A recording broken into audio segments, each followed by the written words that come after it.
Hey everybody, this is Brett with Indie Comics Dispatch and broadcasting from an undisclosed location deep within the Milky Way galaxy. This is Tales from the Dispatch.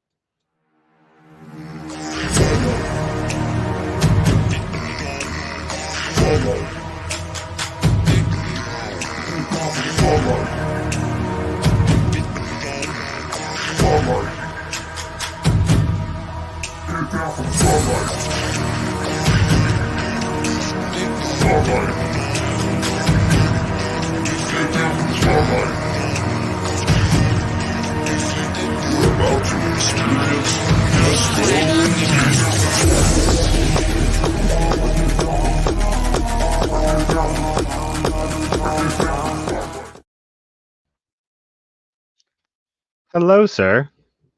What's going on? What's going on? Another Wednesday. Another Wednesday. Gotta love it. Moana's already in the chat. She needs that Fiverr person. Moana, I completely forgot about that. I'm on it. Don't worry. Man, we go live and we're already getting dollars. I love it. These Wednesdays, I think these Wednesdays are coming through so fast because I'm looking forward to the show. I start know. looking forward to it. It's like it gets here so fast. So, hey guys, and if you don't know, Moana and Dana were on the show last week, and they have like 50 hours, I think, left in their Kickstarter for their season 2 of their podcast. So go check them out, Moana Nui podcast. Quentin's out there watching. Hey, Quentin. What's going on, Quentin? Host of Quentin's Engine Works. So how's your week been? It's been good. It's been busy, man. It's preparing for 2 Kickstarters. Yeah, 2. And then also doing Temple High. So I've been working with the artists and everything, trying to get that to where it's smooth. It looks like we're going to be done in May. Probably in May we're going to be finished with that, which is dope. Which I don't know if there's any Silver's fam or Silver's crew that's listening in right now. So yeah. They probably heard that. I was like, yes, but it'll be done. So, and then of course, May 1st, the Cypher Team Issue 2 Kickstarter. Yep. And May 1st also Indie Comics Dispatch here too. Yep. We're trying to become a official 501c3 organization. So we really appreciate any support there. I've had a good comic week. I'm going to show you if I can get it in camera. So not all comics, but this is Greg Moquin's short story that he just released. That came in. Oh, cool. I'm in the last chapter. What's up with that, Greg? You didn't tell me. I was just talking to him earlier today too. Horseman from Jibba Mole Anderson. Great book. It's in the Smithsonian now. Gumballs. You got your copy too? Yes, I did. That's right. Right. Here. And Summon the Raven Realm from Black Moss Comics. They also have a Kickstarter going on. Yep, I got that earlier this week too. So it looks like we got our books at the same time. Yeah, we did. And then another one. I know this isn't indie, but I was reading this earlier too. Is that? Oh, I got that one in a box back there. Is that number 1? Yeah. Yes, it's number 1. I have it here, and then I also have it. Slabbed. Graded. Yeah, it's slabbed because John from NCase Comics is feeding my addiction. Dear you masochistic bastard. I know, Quinn, right? But Britt's helping me with both of them. So Yep. We got lots of Kickstarters. Yep. We're helping each other out. Yep. We'll do well. All right. I'm gonna pull Drew in here. Drew's a member of the Dispatch team now officially. We added him as creator in residence. He's helping us with our special Patreon project that we announced earlier. Drew, founder, creator behind Snowy Works LLC, snowyworks.com. Drew, it's so awesome to have you on here. Yeah, it's been a while. Finally get to talk to you guys in person instead of in chat. So, yeah. Yeah. It's like I already know you, Drew. I feel like I already know you. This is, I think, actually the first time we've actually spoken, Drew. Yeah, it is. Yep. Yeah. Is it? Yeah. outside of DMs. Yep. Well, that's great. So tell us a little bit about Snowy Works before we start getting to introducing our guests.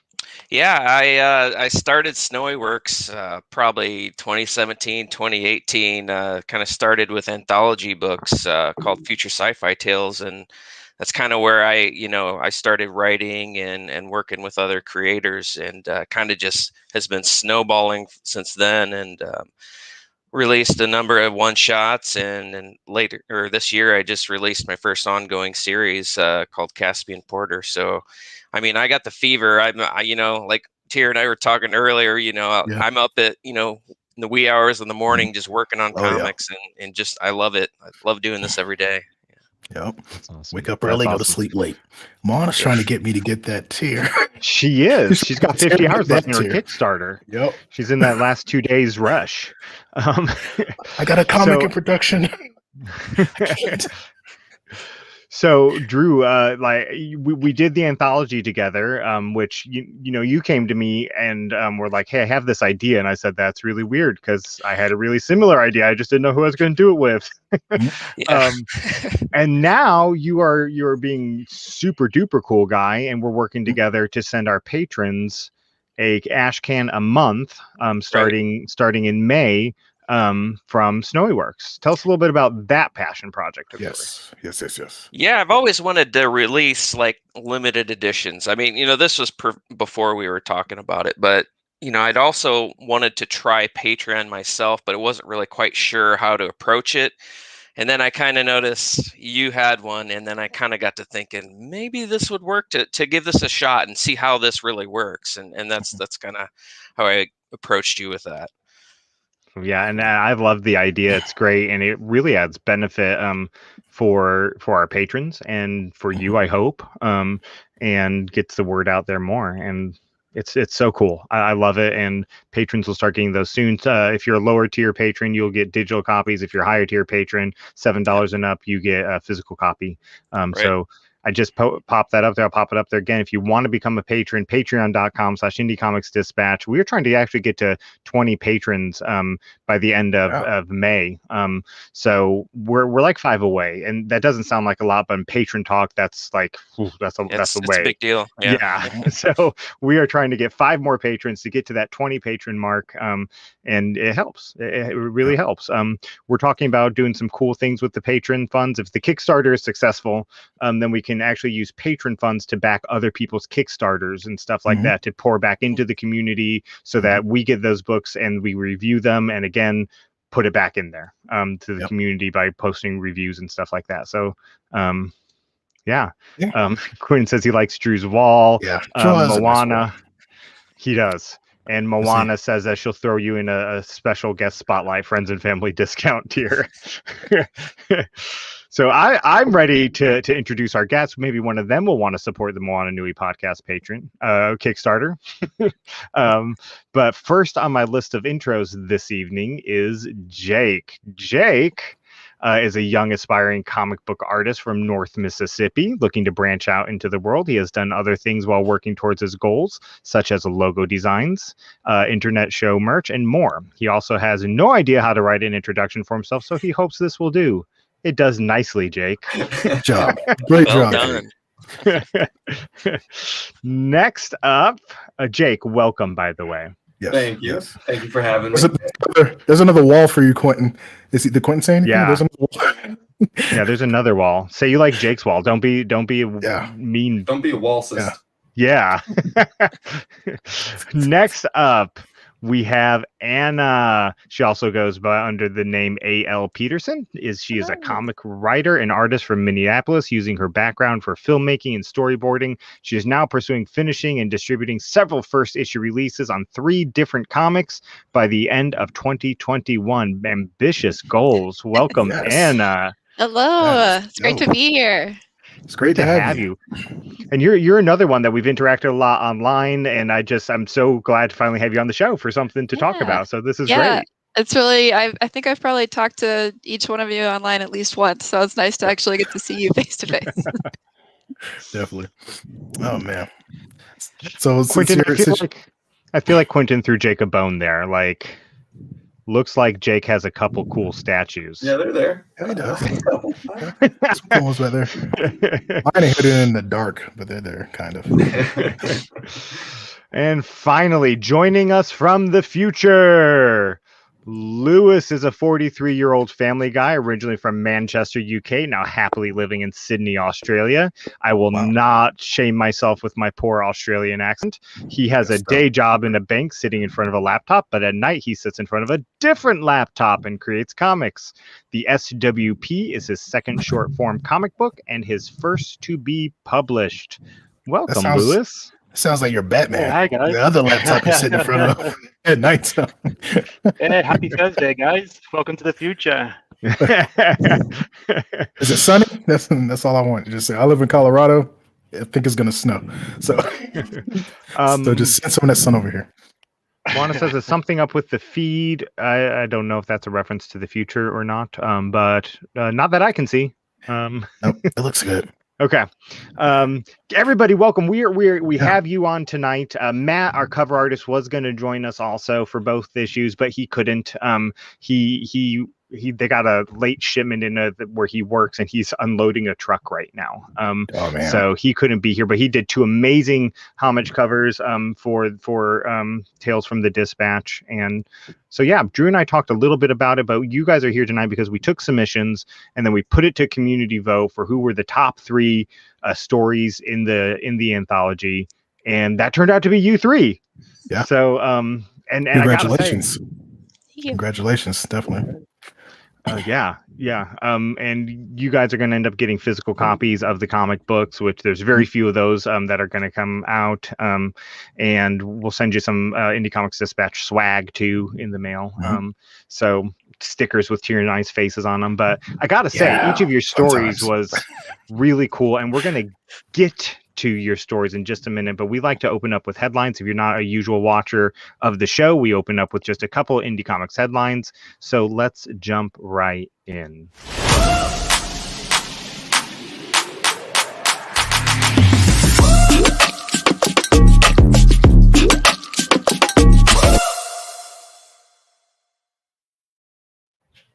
All right, in headlines.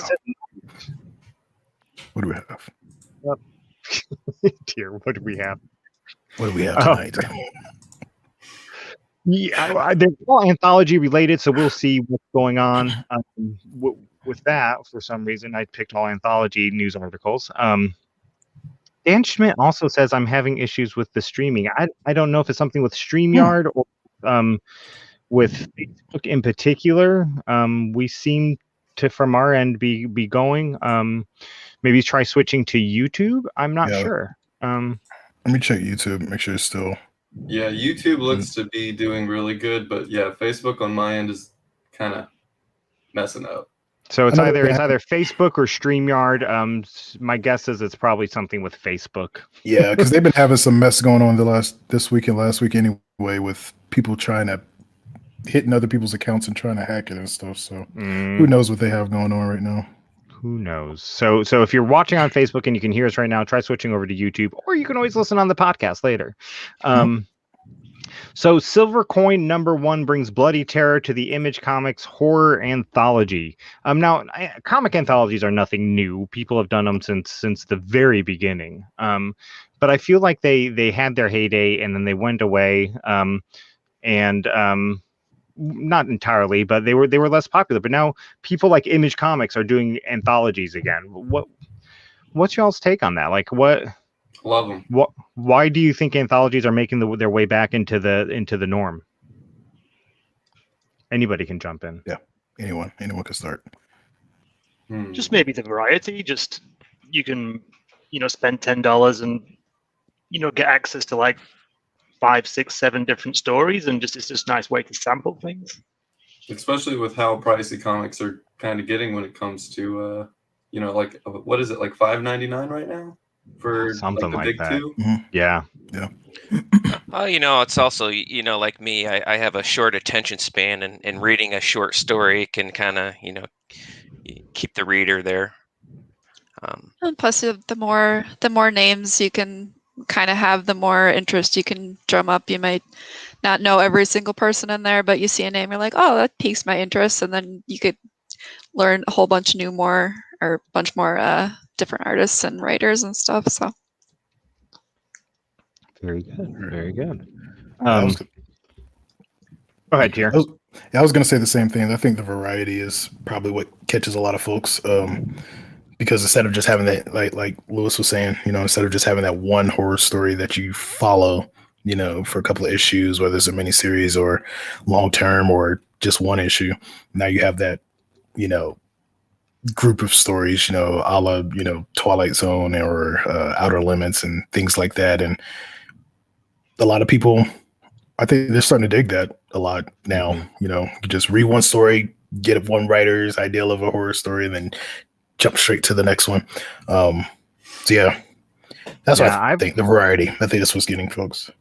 I've said since almost the beginning of Indie Comics Dispatch that I'm a huge fan of anthologies, and that's true because, like Drew, attention span plays into that. I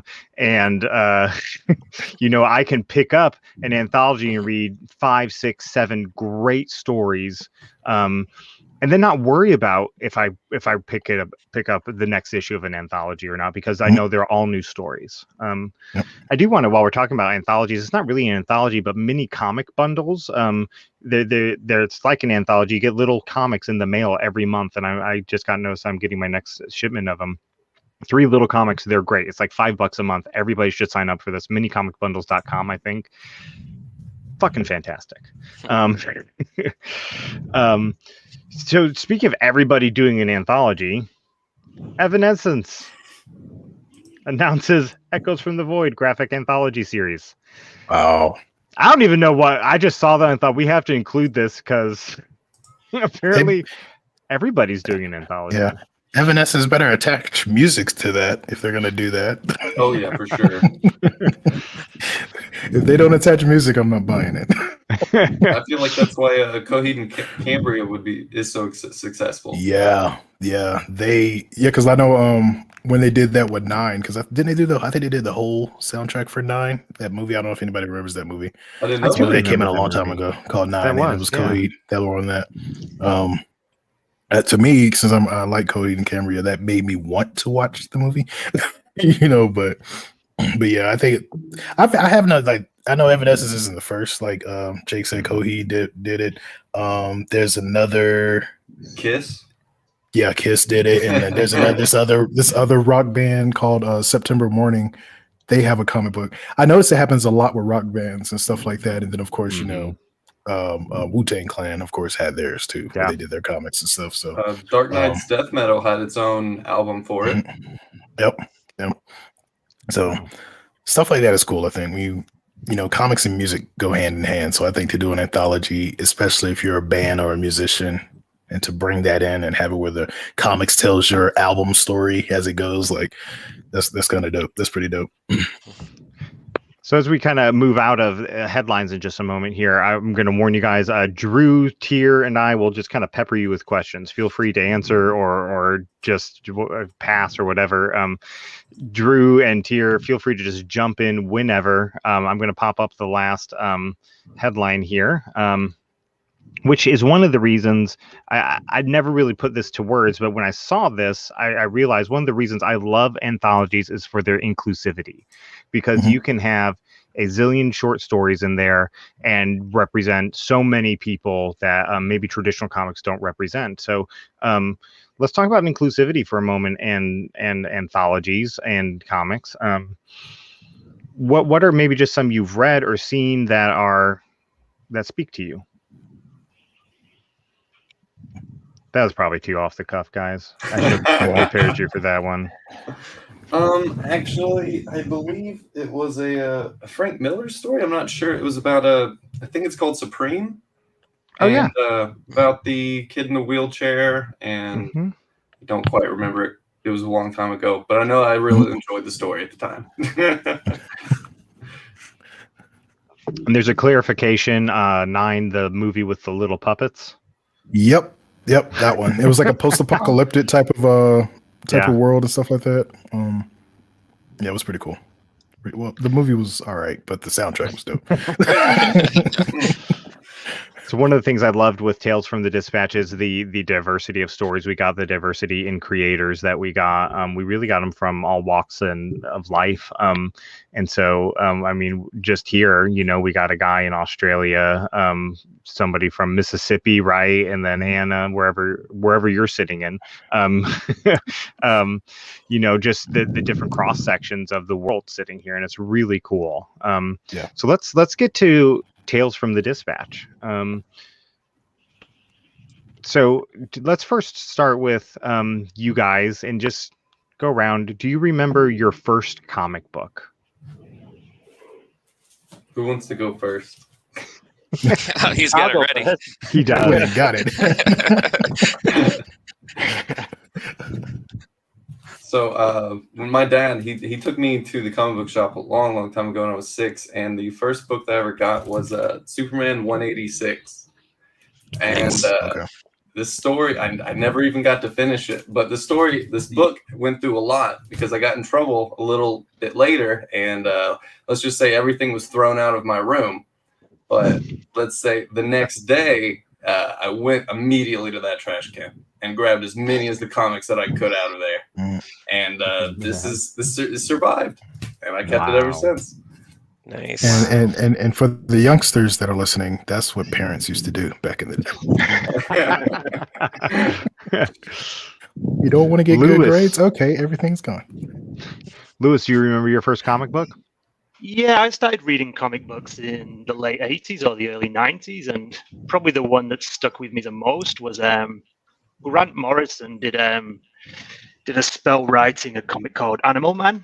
I don't know if anyone remembers that. Yeah. And he wrote like 26 issues, and the last issue, he kind of broke the fourth wall, and Animal Man met Grant Morrison himself, and Grant explained that this is all just entertainment for other people, and all your kind of battles with enemies, and Grant Morrison had killed off Animal Man's wife and kids, and then there was a vengeance story, and he explained it's all entertainment for these people that Animal Man had never met. And it was kind of like, I was like 12 at the time, and I'm like, wow, that's a pretty mind-bending thing to try and pull off. Yeah, but it was a great time. I remember when I first started reading, I was reading like Peter David was writing The Incredible Hulk, and Todd McFarlane was the artist. And I was like, I was pretty lucky to get in at a time where there was like great people working still in kind of Marvel Comics or DC Comics. Yeah. That's really cool. That's really cool. Anna? Yeah. Was it Catwoman? No, but my little guy wants to join in here. But no. See, I feel like I started a lot later in life than most people I know that are really into comics. When I was growing up, we didn't have a comic shop in my town.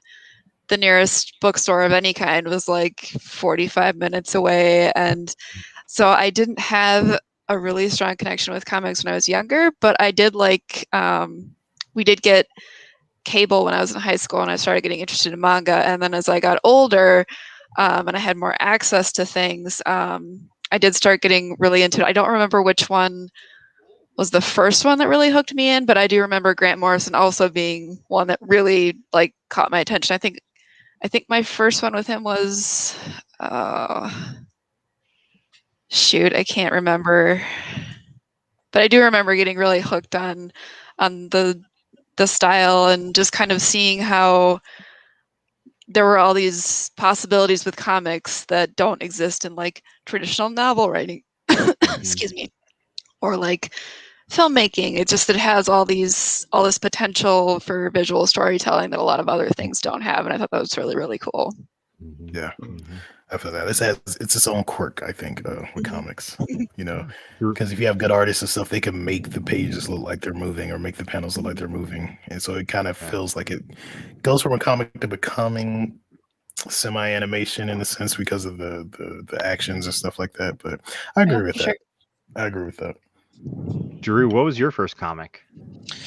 Oh gosh, this is what makes me old. I remember the year, but it was 1992, an Amazing Spider-Man issue. I can't tell you which issue it was, but I grew up in a town called Elkhart, Indiana, and I was kind of lucky enough to come up into a store that was just starting, but they were also a publisher in the early 90s. So it was kind of cool, kind of growing up, going to that comic book store and seeing them publish all these different comics as they do it. And it's also the inspiration for what I'm doing today. So that's really cool. Tier, I know we've talked about this before, but do you remember your first comic? I think my very first comic was given to me. It was a Spider-Man comic, but I know the very first comic I got to buy myself was a JLX comic. So that one kind of really, really stuck with me. That was when DC, DC and Marvel. Yes.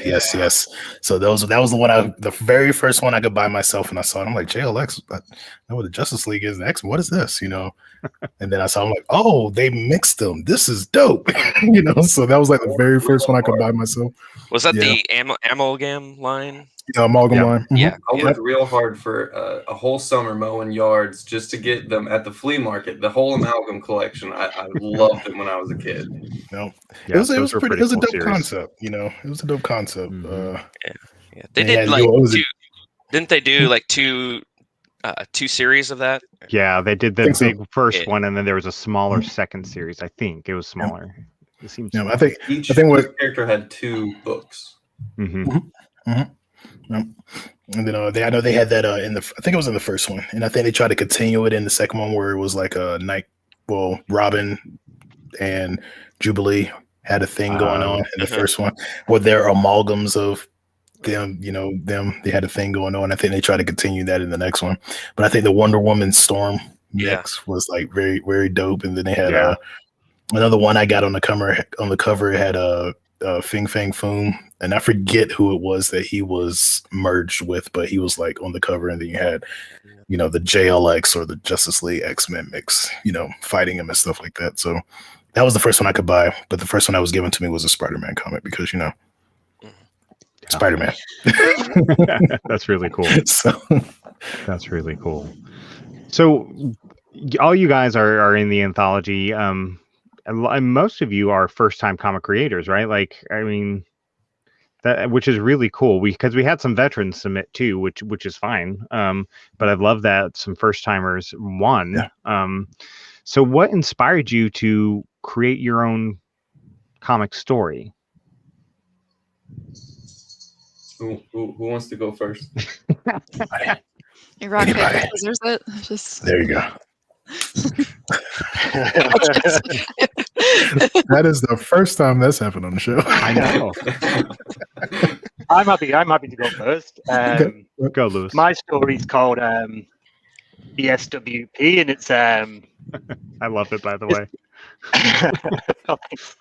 It's kind of about 2 things. Like when I moved from London to Sydney, and one of the first things I realized is people walk extremely slowly in Sydney. It's just like, get out of the way, stop walking so slowly. But then there's a kind of a more serious aspect to it where Australia is a very welcoming place of immigration. So there's a lot of people from China, a lot of people from Vietnam, a lot of people from the UK, South Africa, but there's kind of a quid pro quo where they're very welcoming, but you have to fit in with the Australian way. And people will describe, people who whose parents were from, Korea or Thailand or Vietnam is like, well, they're not Australians. And it's like, well, they are Australians because they're Australian citizens and they live here and they're as much an Australian as an Anglo-Saxon person. And there's just this thing that there's an Australian way of life that Australians want you to buy into. And just this idea that I hope you guys have all read it. There's this guy who thinks he's in the police force, but he's not. And he's really just enforcing the Australian way as he sees it. And he's a bit of a delusional character. One of the things I was trying out with the comic was the idea of an unreliable narrator where he's telling a story and you think he's in the police force interviewing somebody else, where actually he's being interviewed by the police. And I just wanted to see if I could pull that off. And I learned a lot from writing the comic book. It was kind of, I'd written it as a short screenplay, maybe like 4 or 5 years ago. And then I just didn't have the capacity to film it. And then it was like, can I convert it into a comic book script? Can I storyboard it? And that all kind of went fine. And then it came to the illustration. I'm like, this is really time intensive. Like, this takes a whole lot of time. So the next thing I work on, I'll be collaborating with somebody who wants to be an artist, because I like writing stories and I don't mind storyboarding, but like that full-time illustration is really time intensive. Mm-hmm. Awesome. Yeah, I really like the ending of your story. That last panel just gets you. It was good. It definitely took me by surprise when I was reading. I was like, "What the hell is going on here?" Like, I was like, "Oh, that's fantastic." Anna, let's move over to you. What inspired your story, and what to bring it to creation? Yeah, I also kind of had a similar boat with it originally being a much longer screenplay as well. I think one of the reasons it took me so long to really get into comics is because when I was younger, I wanted to get into film really, really, really badly. And then it took me about a decade to realize that I wasn't really all that well suited to working in film. Like the thing that I liked about it was like the storyboarding and the writing, and I'm like, well, I can take that and I can actually build on that and use it in a way that works, I think, better to my skill set than what I was originally going for. So this was a story that I had written probably like I don't know, like 7 or 8 years ago, and it was just another project that was sort of collecting dust on the shelf, and I never knew if I was going to do anything with it. And then when the announcement for the anthology came out, I was just going through all my old stories. I was like, well, is there anything that I have that, didn't really get too far that maybe I can actually take and use and kind of bring to life? And that was the one that seemed to work the best in that short of a time frame. But I wasn't sure how it was going to turn out, because this is the first time I've ever published anything. But I was overall pretty happy with how it turned out in the end. Yeah, totally. It was awesome, and the illustrations are beautiful. Thank you. No problem. Yeah, I really love being able to illustrate my ideas. But I definitely didn't pace myself very well. I kind of wrecked my thumb for a couple of weeks because I did it so much for so long. So I'll probably a lesson learned. Maybe learn to pace myself a little better next time. Was it a personal story, Anna? It seemed like quite a personal story. I guess kind of. I think the inspiration for it originally was it was very much inspired by the movie Eternal Sunshine of the Spotless Mind. I know that's not technically about dreams, but kind of almost in a way it is. Like it very much feels like a dream. And I really love worlds that are like, they take place in a dream, but it has consequences. It's not just like, and it was all a dream and he woke up and it was a dumb ending. Like I like when there's like connections to reality. Like Sandman is probably one of my favorite series. But I don't know if it's necessarily specifically taken from any like real events, but I think it was kind of more like, as you get older, you kind of idolize when you were younger, and it's like you sort of fantasize about like sort of being youthful and everything's all great, and it's like, well, actually, that's nice and everything, but you're kind of just trapped in this fantasy past. That's not really gonna be all that helpful to you in the end. So I just kind of liked sort of analyzing that and examining it, and that there's a line that he says, it's not real. Like, even though we've created these memories together, like we need to actually like build a life in the real world. So that was kind of, I think, where I sort of came from with that story. I love the way you used color, like the way you kind of contrasted the reality of that lady's life with the dreams, and the way that reality was in this sort of muted green color, and it kind of separated the humdrum from the dream. It was really good. Yeah, I love having like two separate, like very separate realities that in the end sort of like blend together. I think looking back, I almost wouldn't have minded having another person working out with me on the color. I saved all the coloring for like the last 3 days, which was a mistake. But I do like to be able to play with like having like one very distinctive world look a very certain way and then another distinctive world looking a very different way. I have another story that's very much the same, one's in the past, one's in the present. And the coloring is definitely a big part of that. I was like, well, black and white might save me time, but it'll also take away from that because it's probably one of my favorite parts, even if it is really time consuming. That's really cool. Jake, tell us about what inspired your comic. Let's say, probably I'd say it was 2 years ago. I used to be a debt collector, and that was an emotionally exhausting job. And in my meantime, while I was doing the debt collecting, I was drawing out comics in between, and it just so happened to be this little genetically altered little baby. And when I was scrolling through Reddit, and I was looking for places to, how do I say, get more reach, get out there, put my name out there. And then I came across the Indie Comics Dispatch on Reddit. And then I saw the contest, and I was like, well, that sounds like a good idea. I'm going to go ahead and try that out. And then, and I'd say I found that in probably late December. So that means I think I only had, like 2.5 months to come up with something. And I had that on the back burner, but that only came out to about like 4 pages of notes. So unlike them, I definitely did not have a lot to work with. So over the past year, I'd say, politics in America have definitely been ramping up. So by mixing what I already had and some things that have been going on, it just kind of worked out perfectly. I wanted to add more oomph to just my genetically altered monster story, Were you at least able to draw while you were in like the phone debt collecting area, or? Yeah, it was. Okay. That's how you do it.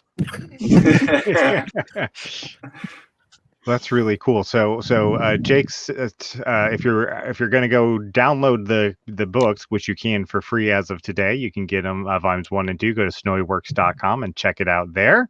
Drew has links to all the relevant places where you can download the books. Jake's is called Baby Laser, Anna's is called Last Dream, and Lewis is called the SWP, the Slow Walking Police, which is fantastic. I wanted to take a moment to remind you guys too, because we're about midway through the show. You can go to patreon.com/IndieComicsDispatch, become a patron, and we will send you cool stuff in the mail. We're looking to get 5 more patrons by the end of May. So that's very doable. If we get 1 patron a week till the end of May, we can do that, and you'll get all the cool stuff. But you also start getting Drew's ash cans that we're sending out to patrons once a month too, which is going to be really cool. And so you can support for as little as $3. Our highest tier is only $10. So it's really cost effective, and you get cool stuff. You really do. I am a little behind on posting sneak peek content or exclusive content. I'm making up that tomorrow. So if you've been waiting for some of the extra bonus stuff, it's coming tomorrow. But yeah, go to snowyworks.com, download the anthology, and Drew, you had popped in a couple questions. I'm going to hand it over to you for a minute here. Yeah, sure. When I talk to other creators, I always like to ask, how are you doing the production of your work? Are you guys traditional artists, or do you do everything digital? I always get a little curious. Can we start with Lewis? Got a sketchpad and notebook around, and like when I think of how a scene will work or whatever, I'll just try and sketch it out. But then I try and get it in digital form as soon as possible, just because it's easier to manipulate. And I'm working on Clip Studio Pro, is it? I'm just kind of, every time I draw something, I'm kind of getting a little bit better at just being faster as well. Like I think half of the battle that I found is you've just got to be able to replicate stuff really quickly and find a method that works for you so you can churn out pages quickly. Yeah, and so I'm really learning about how that system works and watching heaps of YouTube videos. But I still think visually, note things down, kind of imagine scenes, but then as soon as I can, just digital. Gotcha. Cool. How about you, Anna?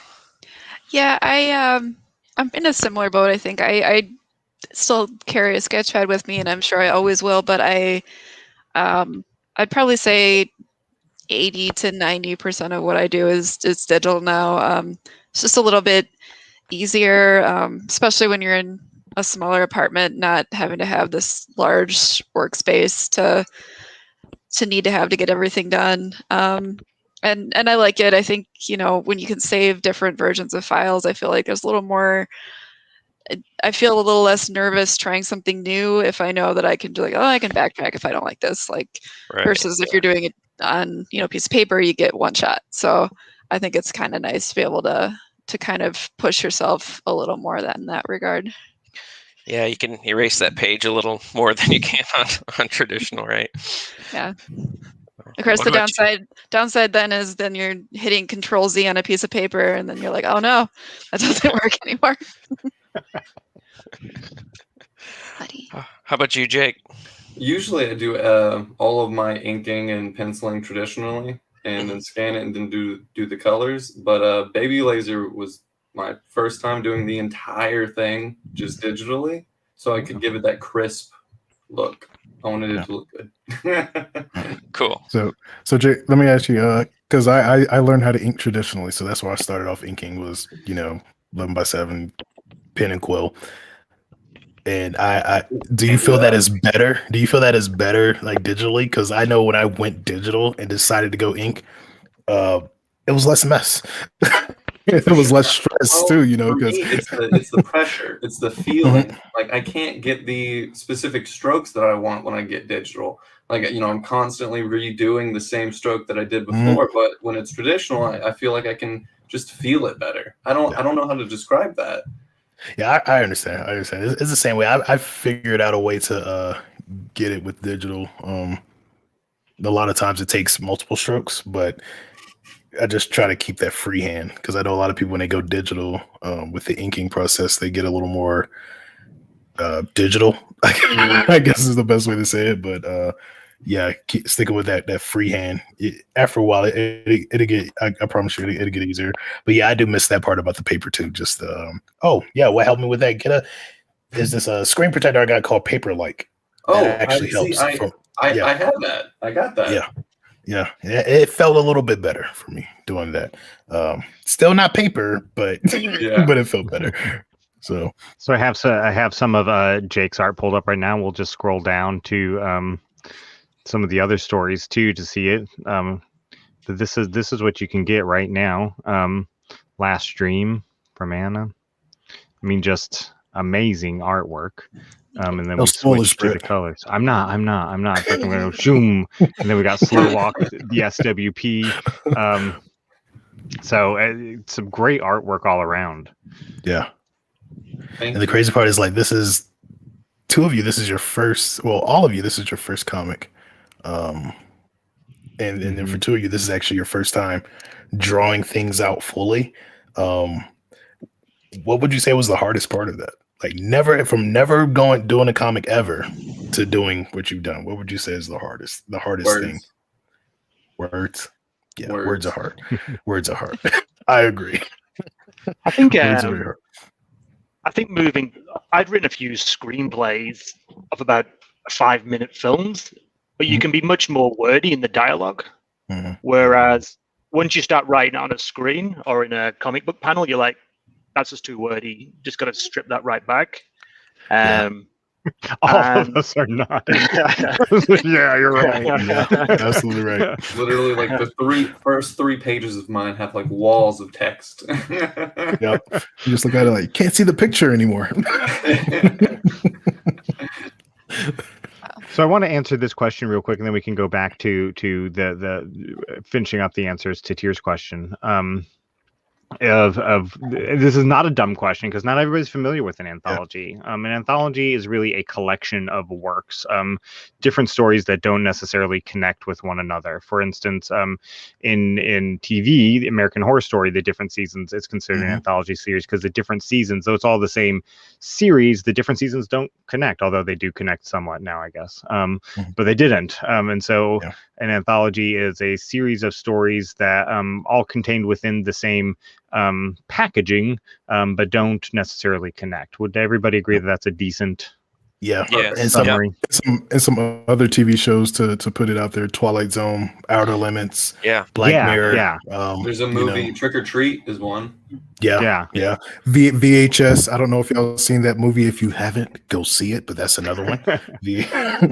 That's another one. VHS is a horror anthology type of deal, but it's pretty dope. So so we were talking about the hardest thing, and I think the writing was largely echoed. But anybody else have anything else? Oh, when I said words, I meant like the bubbles. Oh, just the bubbles. The lettering. Yeah. That's Was yours hand lettered, or did you use a font in a system? I used a combination of a program called Comic Life, Photoshop, hand-drawn letters, hand-drawn bubbles. It was just all over the board because I just couldn't get what I wanted. I usually point people towards Clip Studio. Clip Studio? Yeah. That's what I use to letter comics, and I letter comics for other folks other than myself. But it's awesome. And they did an upgrade now to where when you do the because you could do the curved one, you could do the ellipse. But the curve one actually looks really, really nice as far as like looking like a normal comic bubble and stuff like that. You can also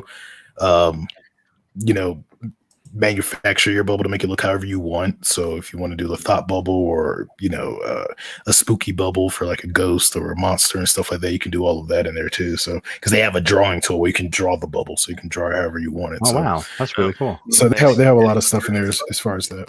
Yeah, Clip Studio is, as far as comics, that's the one-stop shop for. I do feel that too. Were you going to say something, Drew? I was just going to say I'm with Jake on. I've been using Comic Life 3 for a couple of years now, and but it's not the complete package. You still got to massage those bubbles in Photoshop to get it just right. But I mean, it gets me about 80% there. But I'll have to check out your suggestion. There's a function in Comic Life where every time you hit a button, it makes like a very specific noise. Did you have to turn off the noise? It's like I love the noise. Squeezing. I love the noise. It reminds me of like Super Mario or something. Oh, that's hilarious. I've said it before. I've said it before that I feel like lettering is one of the most underappreciated art forms within comics because you don't realize you need good lettering until you have bad lettering. Yep. But and I know you were about to answer for the hard part. What was the hardest thing for you when you were doing yours? I think both for this comic specifically and just trying to get better in general as a comic artist. I wish I hadn't waited till this late in life to really study like backgrounds and architecture. I feel like way too many artists kind of focus on like drawing the characters, but I wish that I'd put more time previously into like focusing on backgrounds. Because I think it's definitely like all of a sudden I was like, oh, they don't exist in this like void. I need them to be in places and doing things. And I think a lot of artists don't. It's more fun to draw people and characters and stuff, but I think if you don't have strong backgrounds, it really can take away sometimes. So I definitely have been trying to force myself to like really, really, really practice on backgrounds for sure. Yeah. That's a good step. Was that? Go ahead. Was that? Yeah. Oh yeah. To Anna's point, I feel like the background is an illusion sometimes, where if you just see the main characters and see it in the background, and you're like, well, that's a cityscape or that's a busy street, and then when you actually look at what's in the background, it's just a couple of lines and a couple of stick figures, but it kind of works, and there's not much detail, but your mind just says, right, well, that's the cityscape. I know where that is. That's New York. That's wherever. It's really clever how they've the good artists do it. Yeah, I think what I was gonna say with the background stuff too. I think one of the main comics that does it well is Batman, because Gotham is kind of its own character in its own right too. So like a lot of the architecture and stuff, the Victorian architecture, like a lot of, I feel sorry for the people who draw Batman comics because like if you don't know how to draw architecture, you're probably getting booted out the door. Like Batman, and I would say Spider-Man is like probably the close next because he's always, you know, you have to know how to draw buildings to do a Spider-Man book. So, but yeah, the backgrounds are pretty dope. I know a lot of people just skip it and just do like the gradient thing, but I mean, that can be done well too, you know. Sometimes that does work. It really depends on like the tone of the story that you're going for. Yep. Sometimes it's nice to have more minimal backgrounds, and sometimes it's you need to have more detail. But I think it's definitely trial and error, figuring out what works for what story, and getting a nice balance on that for sure. Agreed. Definitely agreed. Drew, did you have another question to pop to? Yeah, because I think I cut you off, Drew. I'm sorry. That's all right. I don't know how do you guys find time in your busy lives to work on your passion projects? You know, like me, I wake up at 4 a.m. to work on things. So how do you guys make the time to work on your comics when you have a day job or or two jobs or whatever? Anybody? Yeah, I'll go first. Like I've got like a 16-month-old son as well at the moment, so I think just being a parent and being busy just teaches you to chop all the garbage out of your life. Anything that's like a time waste, you just got to go. Like if you're serious about doing something with your hobbies, you've just got to be ruthless about stripping away things that aren't a good use of your time, and just got to be really committed. Yeah. Cool. Yeah. Agreed. I know there's been many a times I've had my kids sitting on my lap where I'm like, oh, Daddy's writing a story. Don't move. So, yeah, definitely have to do that. What about you, Jake? I have to agree with Lewis, but I'm really bad at not wasting my time sometimes. But I will say that this is what I wanted though. When I found I wanted to push last year or the year before when I went to the Memphis Comic Con. I had my own table.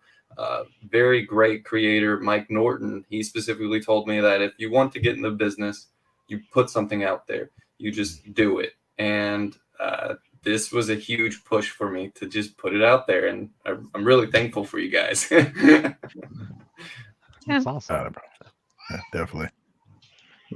I think there's an old saying that like the perfect is the enemy of the good. So like, and some people wait to try and produce this perfect thing first time, and it's like, just do your best, do something, put it out there. You'll learn. The next time you'll be better. Yeah. And see, that's my biggest problem is that over these past couple of years, I've literally just done nothing but just create, have this stack of notes and sketchbooks, but I haven't done anything with them. But I have it ready, I have it built. But now your foot's in the door because I know my like there you go. Yeah, like I've mentioned it on the show before, which I have to send this to Britt because I don't know if I'm sending it to anyone else. But my first one that I did was God. Like now is like people are like, wow, your comics look so awesome. You should have saw the first one. Yeah,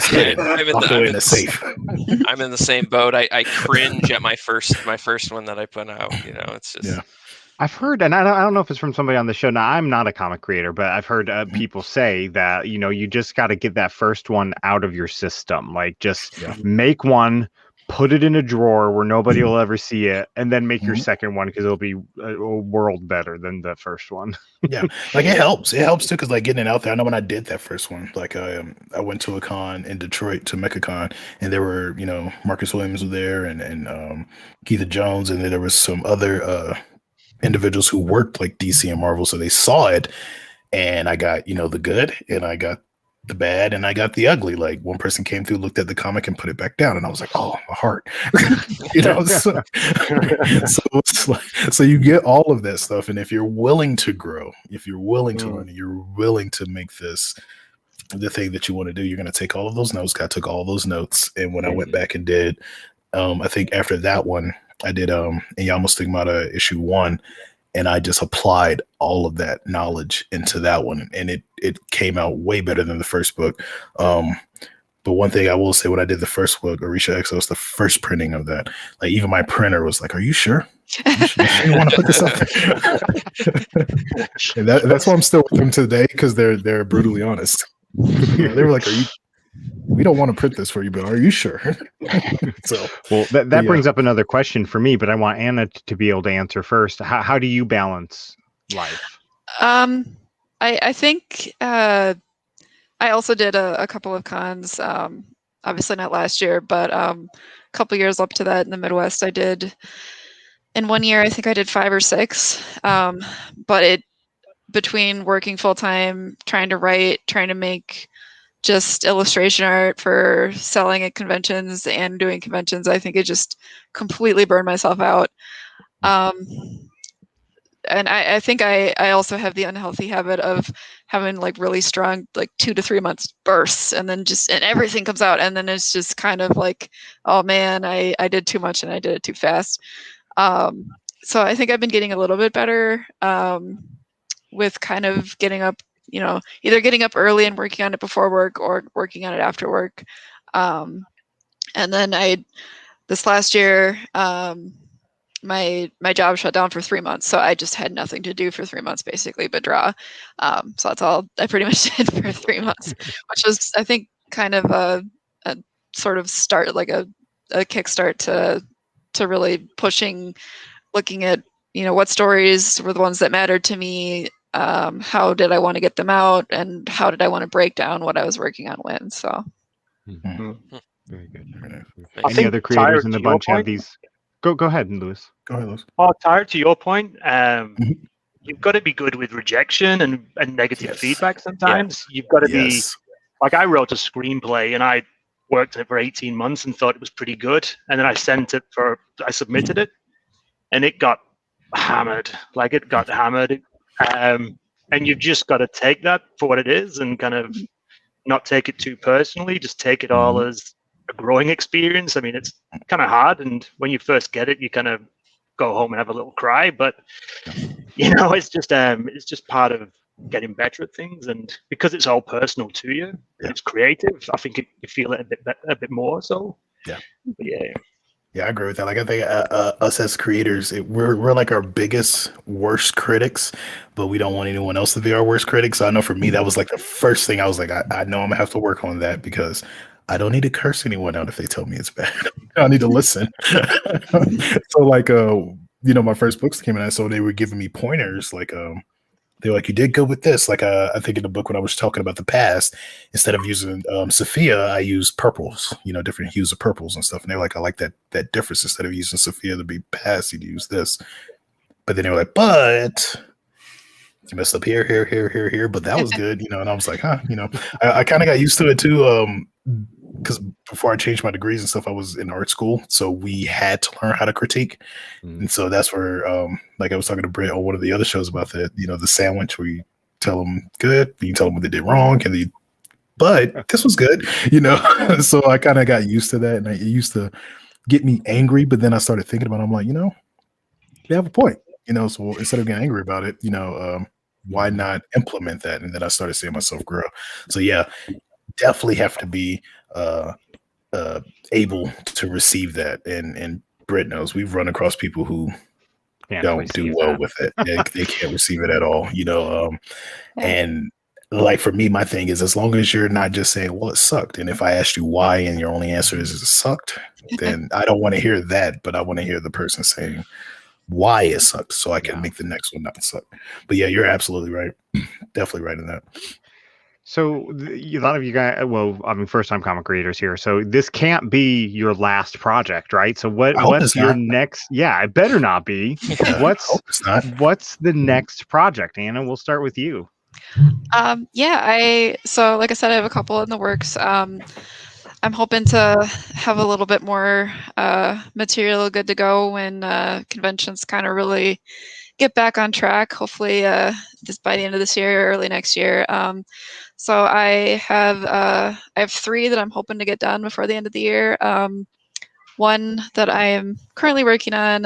It's called In Another Life. And it's sort of it's got futuristic sci-fi elements, but it's almost more of a buddy road trip movie. Comic, sorry. And then I've got another one that is it's a vampire horror story that takes place half as a Western and half in modern times.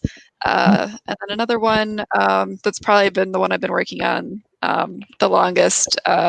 It's called Rifters. It's interdimensional bounty hunters saving the world. So Nice. Cool. Very fun. Very fun. Jake, what's next for you? At this very moment, I'm only a couple pages done from coloring all of my Inktober series. I'm going to compile it into a book, and then it's not going to be like a normal comic book. It's going to be more like a storybook with one side with the words, the other side with the art. Yeah. And then that'll lead me into I'll be done with practice, and then I'll get on to the big stuff, and I'll start my comic universe. And I think I don't want to be as ambitious and say I want to get all of them done, but I just want to at least get one of my stories done by the end of the year. That's awesome. That's awesome. Lewis? Yeah, I'm working on something called the Milltown Uprising. So there's two main stories in it. One of them is about a soldier who comes back from 20 years fighting a war and goes back to his hometown, and it's a much different place. And I kind of feel like the world's polarizing between the haves and the have-nots at the moment, and this idea of insecure work for people, working for Uber or Amazon and places like that. I mean, I'm kind of expanding that theme to be like a form of modern slavery where no one ever gets ahead and no one ever gets, that kind of way of life that people had before. And this soldier comes back, sees what's happened to his hometown, and decides to take that on as almost like a revenge project. It's something I wrote a couple of years ago as a screenplay, and it was I had too many ideas and wasn't focused enough. And with the benefit of time, I'm going to strip it back and tell a simpler story. But I'm hoping to write the first 3 issues and storyboard one over the next month. I've got a little bit of time in life for the next month, so I'm going to be really disciplined and try and smash it out. And I'm really looking to collaborate with somebody, so I want to take it as far as storyboarding, but I really need an artist. So if anyone's out there and would like to collaborate, get in touch, and we'll see how it goes. It'd be really interested to hear from you guys about the best way to collaborate and find people. Awesome. I know Reddit's been great for some people finding artists to collab with. Yeah. I've used that a number of times, Reddit. There's a lot of indie collaboration boards out there. I can probably send you a link, Lewis, to the one I use. Yeah. I have not got on Reddit for that. Maybe I should. But yeah, I think my question would be is like, now since you all have dipped your toe into the comic world, there's multiple ways to go about it. So are you, and this is probably caveats off of the last question, but are you more inclined to now, are you going to stay anthology and just work your own anthology stories? Because I know Snowyworks does that, and right now for me, they're killing the game as far as indie and anthologies. So I mean, or are you going to go like universe, or are you just going to have your one book that you're just going to build and build and build and build? So what paths do y'all think y'all are going to take now as far as the type of I guess is comic manufacturing process? I guess because I got a universe. I'm doing a universe, and they're hard. So I mean, what do y'all think y'all would do now? My goal is definitely do the universe. I mean, I know it's a lot to take on. Yes. My DMs are open, man. Yeah. My DMs are Because I have a jumping off point. I have 4 jumping off points, right? I have 4 different stories with 4 different genres, and they all lead into where they all kind of entangle with each other. It's all the same universe, but I want each book to feel like a different book, if that makes sense. Yes, it does. And it's really hard choosing which book to start off with. Yeah. But I definitely know it's not going to be the superhero one, because I don't want to say there's too much superhero stuff at the moment, but I feel like that's not going to be the thing to start it. If that makes sense. Yeah. And I feel that too, because like with Cypher Team, a lot of people thought it was superhero. So I told them, like, no, they're anti-terrorism unit. They will kill the villain.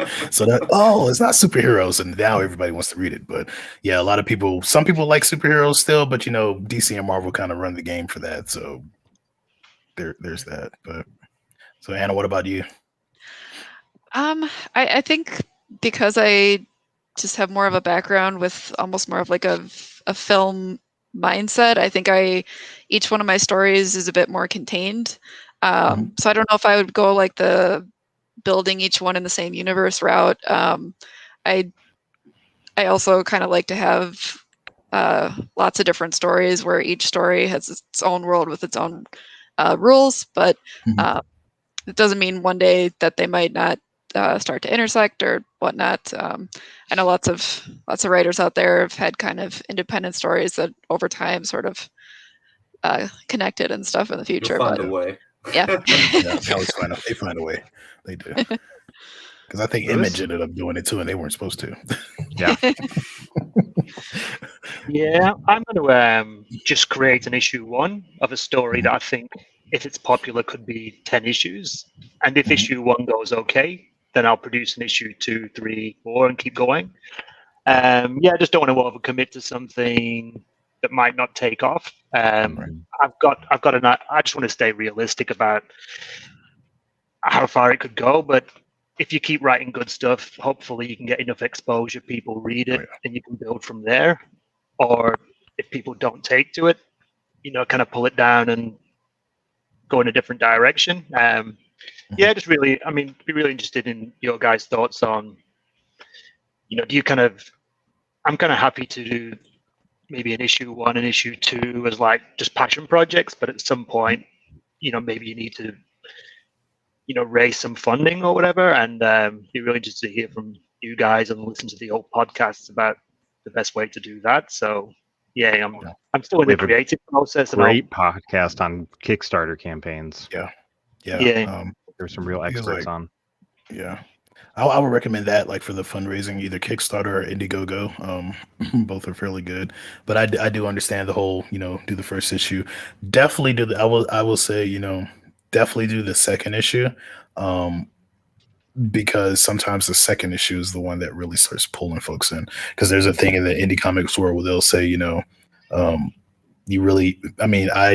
don't personally listen to it, but a lot of people say you haven't really done anything until you've done issue 3 of a book. But everybody does things differently, But I know I kind of see the ideal behind that, because like issue 1, that kind of wets the palate. Issue 2, if it's as good as issue 1 or better, that really draws the person in. And then issue 3 is that one that keeps them hooked, and then they're looking for the rest of them. So definitely do the 1 and 2. Like you said, see how they go. There's nothing wrong with that. I mean, people do it all the time. The big guys do it too. They're like, put out a book. Oh, we're going to change this, and put out a new number 1, and like, oh, the sales are horrible. Okay, no number 2. So or they'll do the number 2 just to see if the sales grow, and then if they don't, they're like, oh, we're canceling it. So that's not a bad idea. But definitely do a 2. Don't just do 1. Just definitely do a 2 when you have the time. But because that 1 may pull people in, and then they want to. So Drew, I've wondered this. Is Caspian Porter the start of something more, or is it going to be self-contained? It's ongoing. We're getting ready to work on issue 2. I've got it planned out to about issue 4 or 5, so we got quite a bit to go yet. But yeah, very good. I love the old school sci-fi that you have with that. Yeah, I love it. I love that 50s sci-fi look. Yeah. Very dope. I kind of wanted to bring that in with like a Yama Stigmata. So I actually might talk to you or Matt, because I would love to do like a 50s sci-fi cover for like a variant for one of those or something. So Jake, are you going to complete the story of creation? Oh man, I got called out.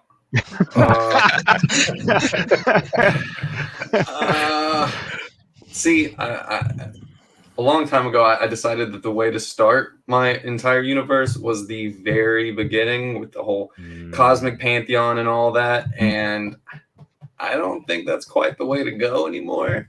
Because I mean, that is definitely the very first thing that I have fully fully drawn. And I think what really threw me off was I had the first 7 pages colored, and I went to the Comic-Con to get some critiques, and we were talking about the hard critiques earlier, and the coloring, I felt like this was, you know, kind of my best work that I've ever done. And then I got told that certain techniques, and I went to another artist at the same con, and then I got conflicting technique tips. And so it's like, I don't exactly know where I sit, because both of them told me it's good, but both of them told me specific things need to change. So it's like, I don't know where to sit from that. So Sebastian Jones of Stranger Comics 2 had a great point when he was on the show too. I don't know if you remember that. Like, some people overplan their universe, and you need to plan your universe so it makes sense, but you need to still be able to discover and find new things in your universe that you didn't know were there. And sometimes when you start at creation, that's hard to do. Yeah, exactly. Like, and yeah, it really is. I know. And I'm glad you decided to change your mind with that. I know, like with my Pantheon, I dropped my Pantheon in Cypher Team issue 1 because he was narrating it. And a lot of people didn't catch on. And then a lot of people, you know, you have those individuals who are like dissecting everything. And since I like to leave little droplets of little Hershey's Kisses in my universe, people kind of looked and they were like, wait a second, what's that around the earth? And they looked back at the thing and they were like, they came back, they was like, hey, is that Serpentarius? I'm like, shh. So they figured out who it was. They was like, "You're that's your Pantheon, the Zodiac." I'm like, yes. You know, so things like that are cool. Like just dropping them in, and like Sebastian was saying, and like how Britt brought up, you know you have a good universe because when your universe is startling you, like you're writing something and all of a sudden something happens, you're like, wow, I didn't think that was actually there. I didn't think that's how the way things were going. That's when you know you have something good. And you can build off of that. Like for me and Yamo Stigmata issue 2, like the Lapusians were something new. Like I hadn't even thought of that alien race. And then all of a sudden I'm doing this story and here they are. And for everybody who's read that issue, there's a major part now and everybody loves their story and what, you know, the path that story took. So yeah, you definitely don't have to you definitely want a stepping stone, like a strong, solid foundational stepping stone. And then an from there, actual just story too. It was more like instead of the story of creation, it was the story of exposition, is what it really was. Exposition can be good if done right, but yeah, definitely a story. So as we kind of approach the end of the show here, I do want to take a moment to thank each of you and everybody that submitted stories to the anthology. We drew 11 stories is what we ended up with, I believe. Yep, 11 stories. Yep. And those are available now. Go to Drew's website, snowyworks.com, and you can find the links to get them. And while you're there, Drew has a bunch of other cool comic books that you should check out too. Most of them for a lot of them really for free that you can get. And the ones that do cost, they're a steal still. So go to snowyworks.com, check that out. I'm going to pop this up real quick. If you'd like anthology series, if you like 50s sci-fi. Thank you, Jake. There you go, Lewis. Sorry, Anna. Sorry, Tier. No, you're not. We got some great homage covers there from EC Comics, Weird Fantasy and Weird Science Comics. And I love the way they turned out. And I'm so glad Drew kind of went with me on that when I suggested the ideas. So go there. We can do more. You know, me too. I was just about to say, hopefully Drew doesn't make me shut up, but hopefully this becomes an annual thing. We're gonna do more. That we keep getting people in it. Lewis, Anna, Jake, you guys, thank you for being here tonight. Thank you for taking the time, thank you for being here this morning, Lewis.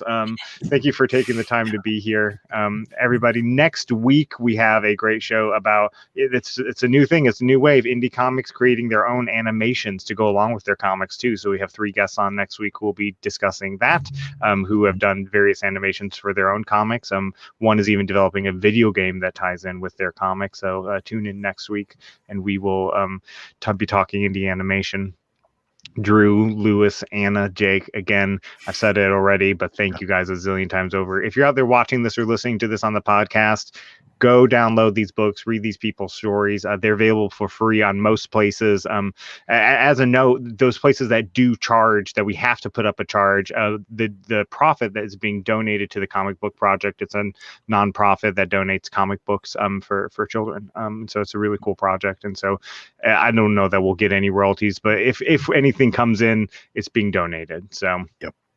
Feel good about your 99 cents. I want to recommend a Snowy Works story.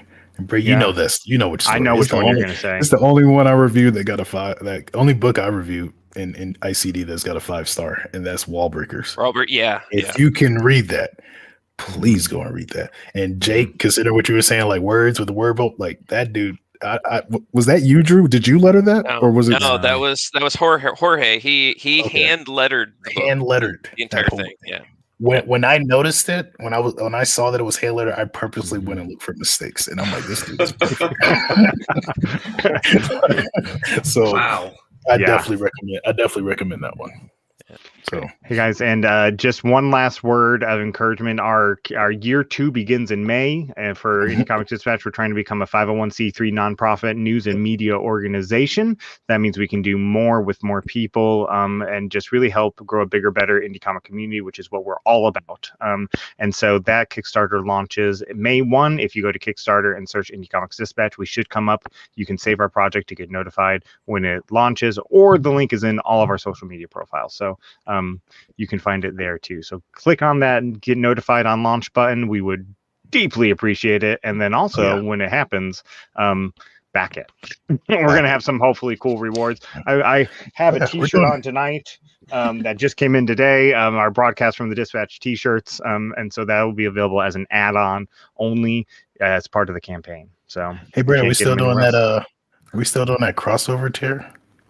We should. We haven't talked about it more, but we need to. Hey, Kitty. All right, everybody. Thank you again for tuning in. Thank you guys for being here, and we will catch you next week. Bye, everybody. Take it easy, folks.